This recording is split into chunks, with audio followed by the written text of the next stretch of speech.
जय श्री राम। कैसे हैं आप सभी? आप सभी का स्वागत है आपके अपने चैनल सत्संग की दीवानी में। तो आज का हमारा टॉपिक है दशहरा आ रहा है, तो दशहरे की कहानी। एक अवसर पर शिवजी से पार्वती ने दशहरे के त्योहार के प्रचलन व इसके फल के बारे में जानना चाहा। तो शिवजी ने कहा, अश्विन शुक्ल दशमी को नक्षत्रों के उदय होने से विजय नामक काल बनता है, जो सब कामनाओं को पूर्ण करने वाला होता है। शत्रु पर विजय प्राप्त करने की इच्छा करने वाले राजा को भी इसी समय प्रस्थान करना चाहिए। इस दिन यदि श्रवण नक्षत्र का योग हो तो और भी शुभ है।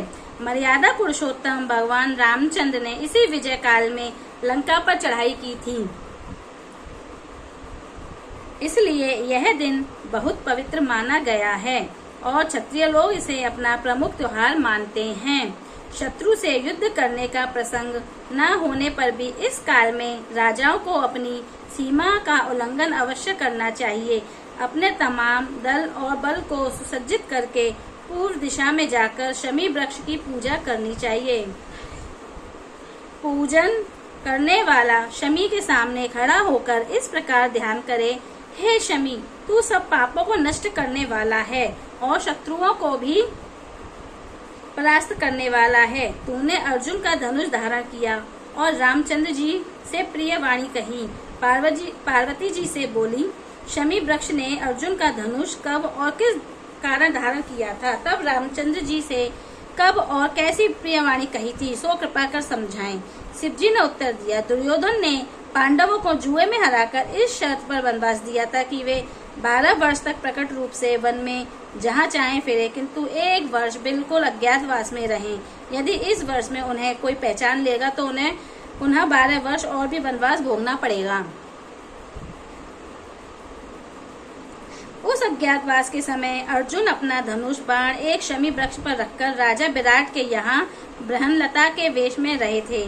विराट के पुत्र कुमार ने गौओं की रक्षा के लिए अर्जुन को अपने साथ रख लिया और अर्जुन ने शमी के वृक्ष पर से अपने हथियार उठाकर शत्रुओं पर विजय प्राप्त की थी।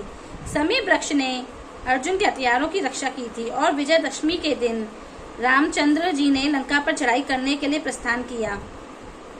के लिए शमी वृक्ष से कहा था कि आपकी विजय होगी। इसलिए विजय काल में शमी वृक्ष की भी पूजा की जाती है। एक बार राजा युधिष्ठिर के पूछने पर श्री कृष्ण ने उन्हें बताया कि हे राजन, विजयदशमी के दिन राजा को स्वयं अलंकृत होकर अपने दासों और हाथी घोड़ों का श्रृंगार करना चाहिए तथा गाजे बाजे के साथ मंगलाचार करना चाहिए। उसे उस दिन अपने पुरोहित को साथ लेकर पूर्व दिशा की ओर जाकर अपनी सीमा से बाहर निकल जाना चाहिए और वहां वास्तु पूजा करके अष्ट दिक्पालों तथा पार्थ देवता की वैदिक मंत्रों से पूजा करनी चाहिए। शत्रु की मूर्ति अथवा पुतला बनाकर उसकी छाती में बाण लगाएं और पुरोहित वेद मंत्रों का उच्चारण करें। ब्राह्मणों की पूजा आदि करके हाथी, घोड़ा, अस्त्र शस्त्र आदि का निरीक्षण करना चाहिए। यह सब क्रिया सीमांत में अपने महल में लौटकर आ जाना चाहिए।